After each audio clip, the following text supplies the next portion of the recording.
쭉 그냥 찬송으로 그냥 오늘 예배드리고 싶어요. 아멘. 네. 그렇게 해도 돼요? 네. 오늘 그냥 그렇게 해볼까? 네. 그래서 좀 말씀 전해야 되겠죠? 말씀 가운데 은혜가 임하기를 축원합니다. 네. 사람이 한없이 강한 것 같아도 사람처럼 여러분 약한 존재가 없습니다. 동물과 사람을 이렇게 비교해 볼 때 동물보다 아무리 힘이 세도 동물보다 힘센 사람은 없지요. 아무리 사람이 빨라도 동물보다 빠른 사람은 없습니다. 못 따라가죠. 여러분 결정적인 차이는 어디에 있냐면 태어나면 동물은 금방 30분도 안 돼가지고 일어나서 자기가 두 발로 일어나서 네 발로 일어나서 걷기 시작하죠. 근데 인간은 태어나면 걸을 수 있으니까 한 3개월은 돼야 자기가 어떻게 해가지고 한번 뒤집어요. 엎어지고 그렇죠. 동물은 태어나자마자 걷고 조금 있으면 또 이렇게 뛰어다니기도 하고 그래요. 근데 사람은 걸으려면 돌 지나야 여자들은 조금 빨리 걷고 한 3개월 막 뒤척이다가 뭐 있으면 막 주워 먹고 살다가 막 한 1년은 있어야 반드시 서서 한 발짝 뛰는 게 인간이죠. 여러분 이 의미는 사람은 동물과 달리 동물은 안 그런데 사람은 한없이 누구와의 관심과 사랑을 받아야만 살 수 있다는 존재라는 거죠. 지금까지 내가 이렇게 서 있는 것은 오늘날 이렇게 이만큼 내가 자란 것은 누군가의 헌신과 끊임없는 관심 때문에 서 있는 겁니다. 뭐 육신적으로 보면 계속 누군가 내 입에 밥을 넣어줬고 또 내가 오줌 싸고 똥 누고 그러면 기저귀 갈아주고 사랑을 받았습니다. 여러분 다 죽어가는 사람도 그 사람에게 관심과 사랑을 주면 살아나더라고요. 소망이 없는 사람 자꾸 잘할 수 있다고 만져주고 쓰다듬어주고 사랑해주면 그 사람이 어떤 능력도 생겨나는 게 인간입니다. 옆에 분하고 또 인사해봐요. 잘할 수 있을 거야. 이렇게 한번 해주세요. 덕담을 한번 해주세요. 네.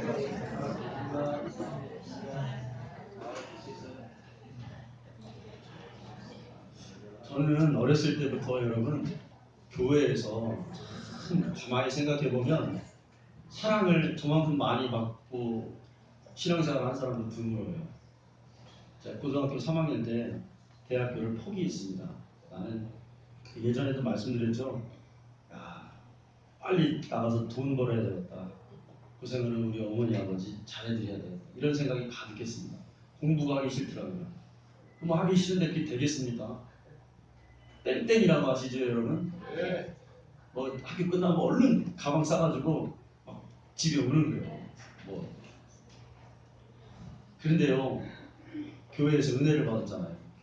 그런데 생각해 보면 뭐 대학도 안 갔지, 뭐 그냥 좀 빈둥빈둥거리지. 나이는 이제 20살이 넘었지.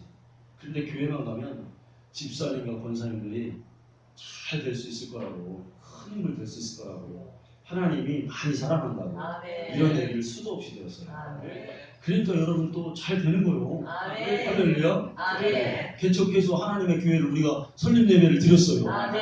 교회 하나 세우는 게 여러분 쉽습니까? 하나님이 인도하셔야죠. 근데 앞으로 더 잘 될 것 같아요. 우리 희은성 교사님 잘 될 줄 믿습니다. 여러분 교회는 그런 곳입니다.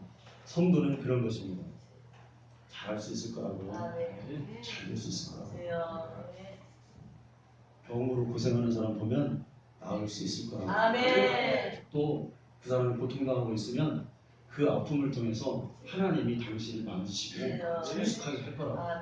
그렇게 우리 생각을 바꿔야 됩니다. 사랑하면 관심 갖지요. 관심 있으면 여러분 뭐가 생겨요? 터치하게 돼 있어요. 그 사람 만져주게 돼 있어요. 이게 성도인 것이죠. 여러분 오늘 바울은 고린도 교회를 향해서 하는 말씀이 뭐냐면 사랑이 있어야 돼. 사랑이 살리는 거다라고 우리에게 말씀해주고 있습니다. 세 번을 강조해요. 1절과 2절과 3절에서 뭐라고 하냐면 사랑 없으면 아무것도 아니다. 2절도 그 마지막 부분 보십시오. 사랑 없으면 내가 아무것도 아니다. 3절도 뭐 불사르게 내 몸을 내어줄지라도 사랑이 없으면 또 뭐라 그랬어요? 너 아무 유익이 없을 거다 라고 세 번이나 강조했어요. 여러분 1절에 보면 뭐라고 합니까? 내가 사람의 방언과 천사의 말을 할지라도 사랑이 없으면, 바울은 네가가 아니라 내가라고 해요. 내가 뭐 기도 많이 하고 다른 사람을 보는 게 아니라 자신을 본 거예요. 예, 내가 하나님 앞에 기도 많이 하고 방언도 하고 천사의 말도 내가 좀 하는데, 그런데 가만히 보니까 내가 사랑이 없으니까 야 그게 뭐냐, 소리 나는 구리와 울리는 보다 꽹과리와 같다, 그렇게 말합니다. 그러니까 이 말은 뭐냐면 여러분 기도가 얼마나 좋은 거예요. 기도는 하나님과 나와의 관계를 이어주는 통로와 같은 거잖아요. 성도는요 말씀과 기도를 통해서 거룩해지고 하나님을 이 땅에서 만나게 돼 있어요. 참 필요한 거죠. 고린도전서 14장 14절에 뭐라고 했습니까? 방언은 내 영에 유익하다고 그랬어요. 심지어 내 영에 유익하대요. 뭐가요? 방언 기도. 방언 기도하면 내 영이 막 살아나는, 영혼이 잘 되면 뭐가 잘 돼요? 범사가 잘 되는 거죠. 방언이 그런 힘이 있죠. 여기서 말하는 사람의 방언이란 뭐냐면 외국어에 가까워요. 그러니까 뭐 영어를 잘한다든지 뭐 스페인어를 잘한다든지 중국어를 잘한다든지 유창한 외국말을 잘해요. 얼마나 멋집니까 여러분. 영어 잘하는 사람 여러분 멋있어요? 안 멋있어요? 안 멋있어요? 나는 멋있던데. 저희 예전에 영어를 공부하는데 진짜 혼자 한 막 12시간씩 막 공부했어요. 계속 영어만 보는 거예요. 막 영어 그 영화 있잖아요. 자막이 나오잖아요. 옛날 비디오는 영어 그 비디오를 한 10개 갖다 놓고 검은 테이프로 텔레비 있죠. 거기 자막 나오는 데 다 가려요. 그리고 듣는 거예요. 계속 테이프 막 어떤 거 테이프 막 늘어져 막 계속. 얼마나 멋있습니까? 근데 천사의 말이라는 것도 여러분 뭡니까? 천사는 의미가 뭐예요? 기쁜 소식을 갖다 주는 거죠. 내 혀가 아무리 좋은 말을 하고 아무리 남에게 듣기 좋은 소리를 해도 뭐 없으면, 사랑 없으면 아무 소용이 없대요. 심지어 꽹과리와 같대요. 꽹과리. 여러분 꽹과리 옆에서 치면 어때요? 얼마나 시끄러워요. 아무 유익이 없대요. 제가 여러분 가끔 말씀드리죠. 꽹과리의 위력. 월드컵 지금 하죠. 월드컵 때 드러나요. 꽹과리. 우리나라 응원단. 옛날엔 아프리카에서 사람들이 그 부부젤라라고 하는 그 나팔을 막 불었어요. 월드컵 때. 남아공 월드컵 때. 그래서요 세계 외신들이 뭐라고 했냐면 이번 월드컵 재미 하나도 없다 그랬어요. 왜 그랬습니까? 저희 아프리카 사람들이, 남아공 사람들이 저것만 매일 불어대니까 시끄러워가지고 월드컵이 집중이 안 된다는 거예요. 자, 그런데 그 부부젤라를 한 방에 잠재우는 악기가 있었으니 그게 뭐다? 한국의 상비 꽹과리가 등장하니까요. 제가 직접 봤어요 그거를. 완전 그냥 부부젤라는 뭐 들리지도 않아. 그냥 막 징 울리고 뭐 꽹과리 울리고 하니까 사랑이 없으면 그런데 시끄럽거든요.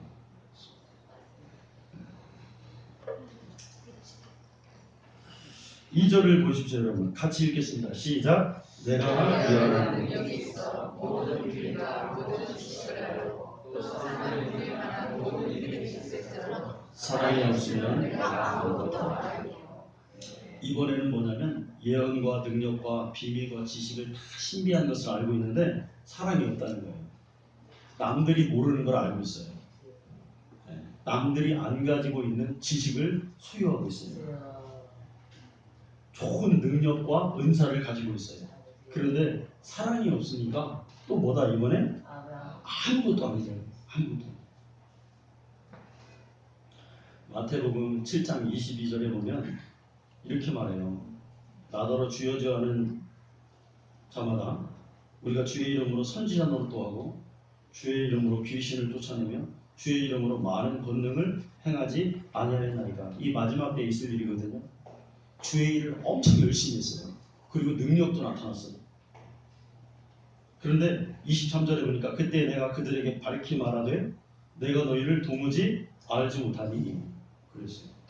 그게 뭐라고 해요? 여러분, 그것뿐만 아니라 불법을 행하는 자들아 나에게서 떠나가라. 예수님이 이렇게 말씀하십니다. 이 사람들은 열심히 일했는데 왜 하나님과 상관없는 사람들이 되었을까요, 여러분? 한평생을 막 사역하는데 막 수고했어요. 그런데 왜 이들의 사역의 수고가 다 아무것도 아닌 것이 되었을까요? 고린도전서 13장을 들어서 해석을 살펴보면 이들의 열심은, 이들의 권능은, 이들의 사역은 뭐가 없는 거예요? 사랑이 없었던 거예요. 아무 유익이 없었던 거예요. 사무엘상 10장 10절에서 11절을 한번 읽어볼까요, 여러분? 자, 사무엘상 10장 10절과 11절. 자, 읽습니다. 시작. 그들이 이스라엘에 숫자들과 그를 영접하고 하나님의 영이 사에게 그를 임하고 그가 그를 중에서 외웠으나니 사울을 알던 모든 사람들이 사울이 선지자들과 함께 여호와를 보고 서로 이르되 길스의 아들에게 무슨 일이 일어났느냐 사울로 선지자들 중에 있느냐고. 여러분, 이게 무슨 내용이냐면 지금 다윗이 사울을 피해서 라마 나요스로 도망갔어요. 거기는 어떤 곳이냐면 하나님의 영이, 그러니까 성령이 충만한 곳이에요. 사무엘이 은퇴를 하고 예배소를 만들었는데 많은 사람들이 이곳에 와서 예배를 드리니까 하나님의 영이 막 다 임하는 거예요. 그런데 사울이 다윗이 거기에 숨었다는 것을 듣고 쫓아갔습니다. 그러니까 지금 사울 안에는 무슨 마음이 가득한 거예요? 다윗을 잡으러 죽이겠다고 하는 미움이 가득한 거죠. 갔어요. 갔는데 희한하게도 사울의 영에 하나님의 영이 임했어요. 그런데 조금 임했어요? 크게 임했어요?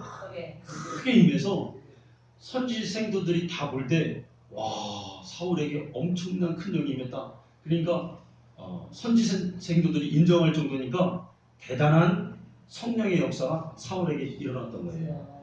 근데 여러분 11절에 뭐라고 그랬어요? 선지 생도들이 이상하게 생각하는 거예요. 야, 사울에게도 저렇게 성령이 임하나? 할렐루야? 아멘. 이게 무슨 소리인지 알겠어요, 여러분? 아멘. 아무리 예언하는 능력이 있고 하나님의 영이 임해도 그 마음 가운데 다윗을 향한 미움이 있으니까 그 예언이 인정되는 거야, 안 되는 거야? 안 된다. 필요 없다. 아버지. 아무런 능력이 없다는 거예요. 오히려 사람들이 이상하게 생각하는 거예요. 왜 그렇습니까? 사랑이 없기 때문에. 여러분, 이런 일들이 우리의 생활 속에서 어떻게 일어나요, 여러분? 부부에게도 이런 일들이 일어나잖아요. 믿음 좋은 아내가 있습니다. 늘 와서 기도해요. 하나님 섬긴다고 막 그래요. 그런데 집에 있는 남편을 사랑으로 잘 케어를 못하니까 그 남편이 아내에게 뭐라고 합니다. 예? 야, 네 하나님이 정말 살아계시냐 막 그러잖아요. 뭐 어떤 분은 막 그래요. 막 아내가 열심히 신앙은 있는 것 같은데 늘 하는 듯이 사랑이 없어. 긍휼의 마음이 없어. 예? 그러니까 뭐라는 거예요. 누가 그런다 그래요. 야, 네가 가는 천국이 있다면야 나는 야 그 천국 안 가겠다. 막 그런 소리도 막 하고 그런다고 그래요. 할렐루야. 네. 그냥 웃자고 하는 말이에요. 그러니까 똑바로 사랑을 전하라고. 아멘. 아멘. 오늘 아멘도 이거 없고 이거 좀 분위기가 이렇게 다운되는 3절을 한번 보실까요? 자, 3절도 한번 읽어봅니다. 시작. 내가 너에게 있는 모든 것을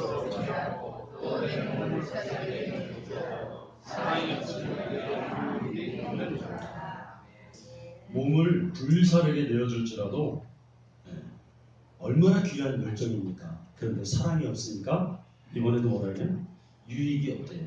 그 하는 모든 것들.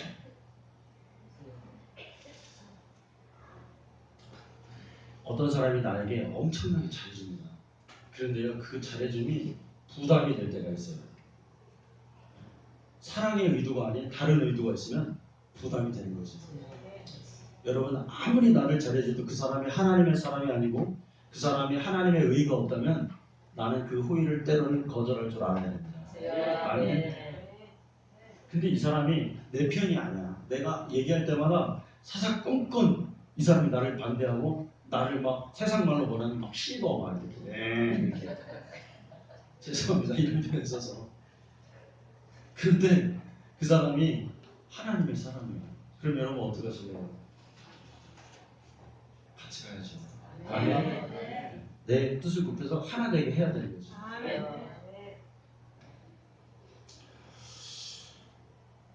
바울은 오늘 결론을 말씀드리자면 13절에 뭐라고 했냐면 그런즉 믿음, 소망, 사랑 이 세 가지는 항상 있을 것인데 그 중에 제일은 사랑이다. 그러면서 바울은요 8절부터 12절까지 사랑에 대해서 이렇게 은사와 사랑을 막 비교하고 있어요. 9절을 보세요 여러분. 9절 8절을 보면 사랑만 영원하다. 은사, 방언도 그치고 예언도 다 그칠 것이다. 지식도 없어질 것이다. 그런데 사랑만 끝까지 있을 것이다. 이렇게 말하면서 9절을 뭐라고 합니까? 은사는 부분적이라 이거예요. 그러나 사랑은 뭐다? 반대적으로 영원하다. 전체적이다. 10절은 뭐예요? 11절. 11절은 사랑은 은사는 어린아이와 같다면 생각하는 게 어리고 뭐 다 장성한 것도 어리고 그렇대요. 근데 사랑은 어른이라 이거예요. 어른스럽다 이거예요. 12절도 또 그랬어요. 은사 같은 거는 거울로 보는 것처럼 희미하게 보인다 이거예요. 그런데 사랑은 사랑이 있으면 얼굴과 얼굴을 보는 것처럼 어떻다? 똑바로 보일 수가 있다. 사랑만 있어요. 아멘이십니까? 아멘. 어떤 분이요 믿음과 소망과 사랑 이거를 이렇게 비교하더라고요. 신랑을 만나러 가는데 신부가 가마를 타고 가잖아요. 그런데 그 가마에 타고 있는 그 신부의 이름이 사랑이에요.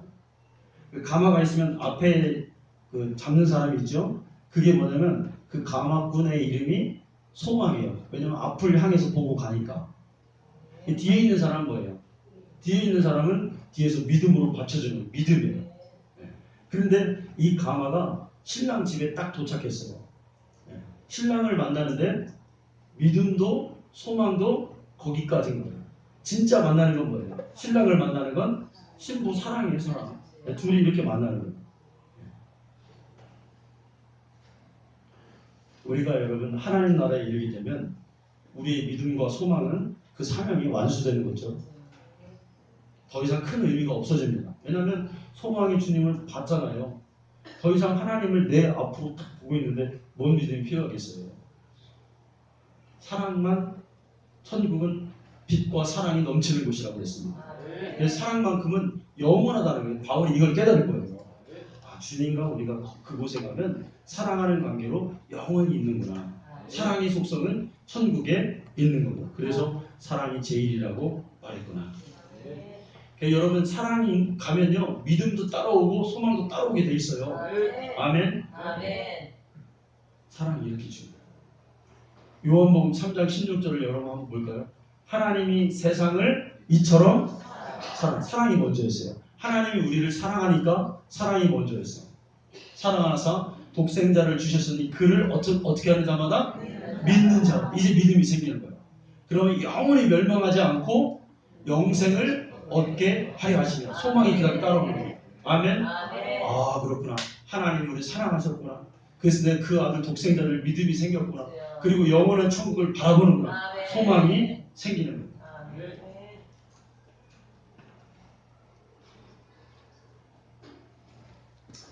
여러분 교회가 앞으로 핍박이 오고 환란이 오면 교회는 어떤 교회가 된다고 그랬어요?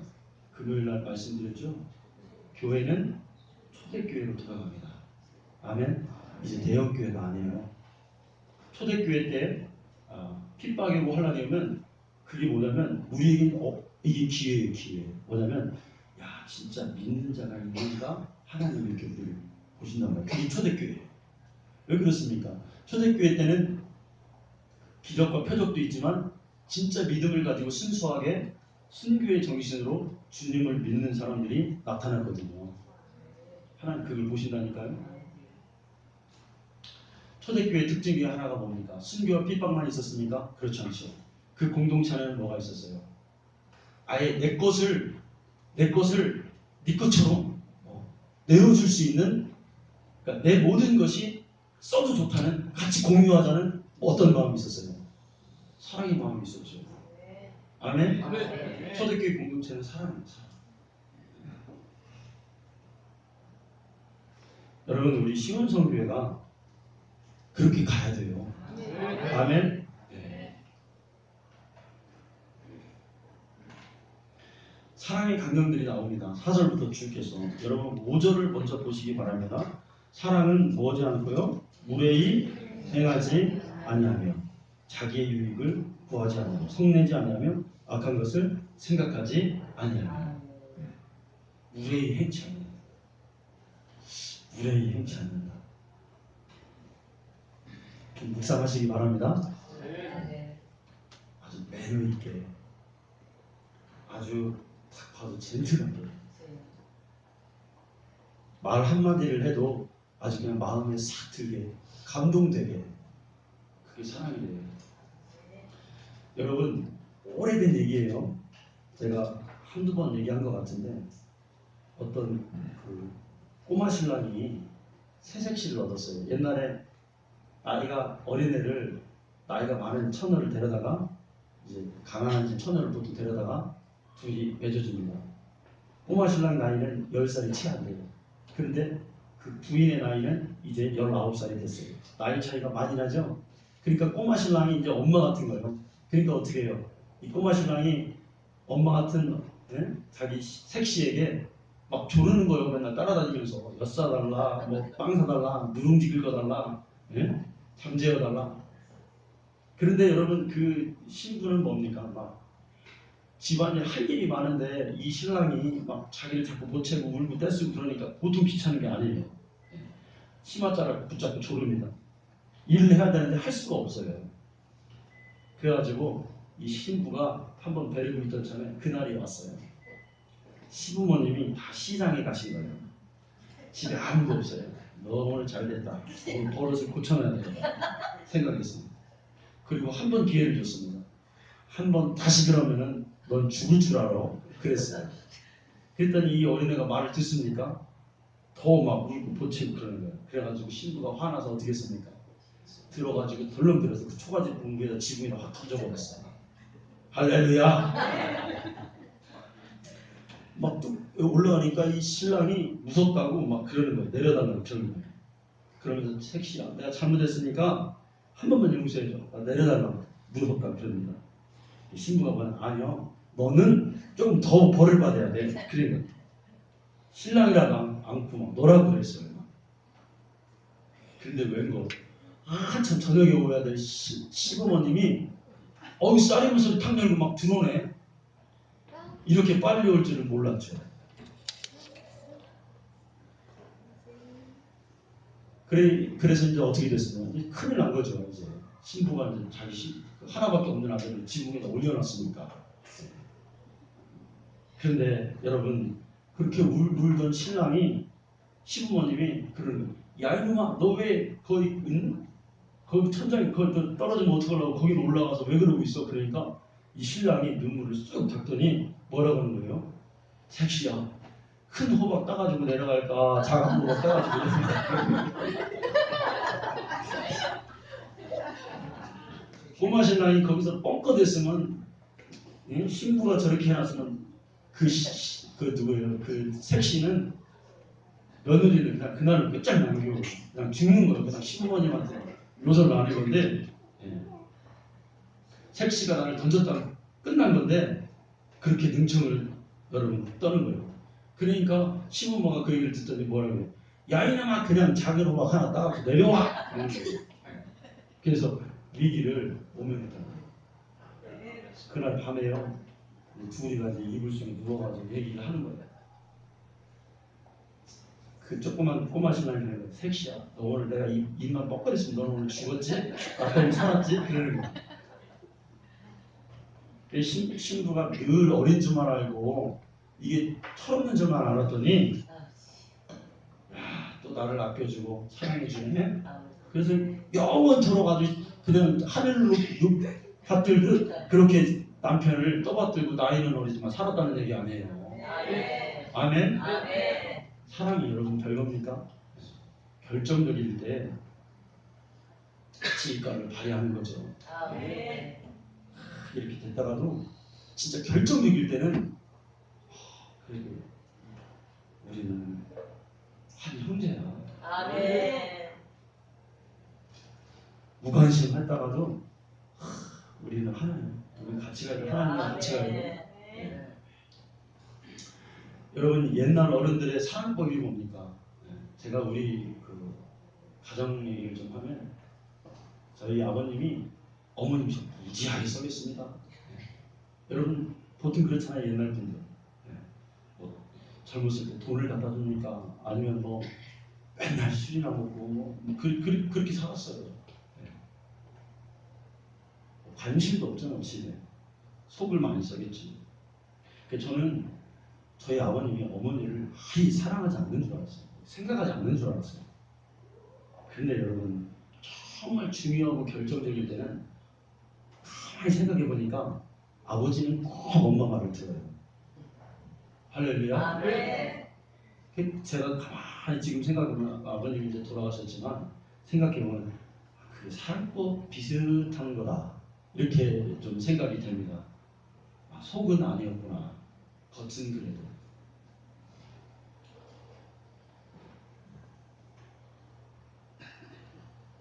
자, 여러분, 자 우리 4절입니다. 4절은 한번 같이 읽겠습니다. 시작. 사랑하여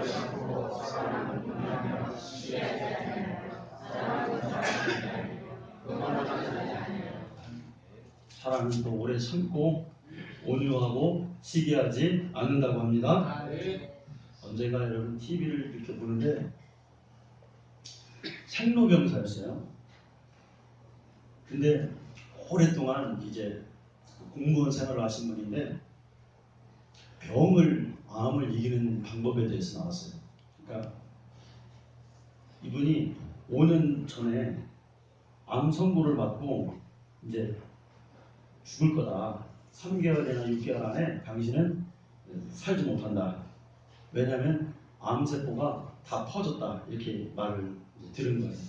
수술을 해봤자 소용이 없으니까 맛있는 거나 드시고 요양하세요. 이 말을 들었습니다. 그런데 이분이 의지가 있어서 5년 동안도 건강하게 살고 있는 모습이 생로병사에 나왔습니다. 말씀도 잘하시고 식사도 잘하시고 다 괜찮대요. 활동하는데 지장이 없대요. 그럼 암을 이기는 방법이 뭐였냐? 그게 나오는 거예요.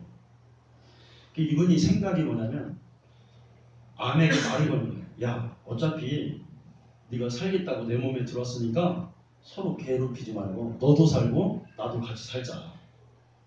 그리고 암에게 이렇게 말하는 거예요. 너 살려고 들었지만 내가 죽으면 너도 끝장이고 너도 죽는 거예요. 그러니까 너 살려면 어떻게 해야 되냐면 나 살아야 되는 거예요. 그렇게 말을 하는 거예요. 너 살려면 어떻게 해야 돼요? 나도 살아야 되는 거예요. 내가 죽으면 너도 죽어. 여러분 우리가 이런 존재예요. 아멘? 네. 그러니까 이분이 그러니까 결론이 뭐냐면 암을 껴안은 거예요. 암을 사랑하기로 아예 마음을 먹은 거예요. 네. 그래 대화를 나눈다는 거예요. 그렇게. 저는 여기서 굉장히 큰 어떤 인사이트를 받았습니다. 그렇구나. 남을 죽이면 내가 죽는구나. 남을 살리면 내가 사는구나. 여러분 우리가 살다 보면 우리의 육체를 찌르는 그런 가시들이 있죠. 또 우리의 마음과 심령을 찌르는 가시들도 있습니다. 그런데 여러분 친구가 돼야 돼요. 아멘. 누군가와요 이렇게 관계가 나쁘잖아요. 영국의 그 여자 마가렛 대처 누군가 수상인가 한 얘기예요. 관계가 좋으면 100가지도 넘게 얻을 수 있는데 관계가 나쁘면 단 한 가지도 얻을 수 있는 게 없대요. 여러분 생각해 보세요. 그렇죠? 어떤 게 더 좋은 거예요? 뭐 부부 관계는 말할 것도 없고 관계가 좋으면 이 사람에게 내가 100가지도 아니 1000가지, 10,000가지도 더 끌어낼 수가 있어요. 그런데 관계가 틀어지면 어떻게 해요? 단 한 가지도 우리가 얻을 수가 없다라는 것입니다. 우리가 여러분 그런 존재입니다. 기독교의 유명한 신학자 칼바르트라는 사람이 있습니다. 이 사람이 뭐 아주 훌륭한 인물이기도 하고 때로는 자유주의자라고 불리기도 한 사람이에요. 저는 이 사람을 개인적으로 좋아해요. 근데 왜냐하면 이 사람이 한 말 때문입니다. 하나님의 사랑은 사랑의 대상을 찾아 헤매는 게 아니라 대상을 창조한다. 여러분 이 말이 얼마나 우리에게 와닿는 말인지 몰라요. 하나님의 사랑은 대상을 찾아서 헤매지 않는다. 하나님의 사랑은 대상을 창조한다는 거예요. 사랑할 수 없는 상황과 그런 관계 속에서 내가 사랑할 수 있도록 그 상황을 만들어 버리는 거예요. 그게 창조라는 거예요. 더 큰 창조가 어디 있어요, 여러분? 미움에서 사랑으로 만드는 창조가 여러분 어디 있습니까? 사실 예수님의 사랑이 여러분 그거죠. 우리는 사랑받기 위해 태어난 존재가 아니라 무슨 존재죠? 성경을 잘 보세요, 여러분. 에베소서 2장 3절에 그랬어. 너희는 본질상 진노의 자녀라고 그랬습니다. 그렇죠? 이 얘기는 뭐예요? 심한 말로 하면 너희들 다 지옥 가기 위해서 태어났다는 거예요. 미움받을 대상인데 하나님 우리를 사랑하셔서 예수님 보내주셔서 우리가 사랑받는 존재로 바뀐 거죠. 아멘. 아멘. 아멘. 여러분 우리도 그러니까 여러분 사랑받는 자인데 우리가 그 사랑에 보답하는 게 뭐예요? 너희가 사랑을 받았으니 서로 요한일서 4장 10절에 서로 사랑하라는 거예요. 사랑받은 자의 보답, 사랑받은 자의 행동은 뭐냐면 실컷 사랑하는 거예요. 아멘. 아멘. 부부를 사랑하고 교인을 사랑하고 목사님 사랑하고 성도를 사랑하고 아멘. 아멘. 나는요 진짜요 죽기로 작정했어요. 아멘. 그리고 사랑하기로 작정했어요. 아멘. 그지 여러분 얼마나 은혜가 돼요. 우리는 그렇게 할 수 없어요 사실. 그러나 왜 기도를 합니까? 하나님 나 그렇게 살기 위해서 기도합니다. 아멘. 그렇게 하기 위해서 성경 읽습니다. 그렇게 하기 위해서 예배 드립니다. 아멘.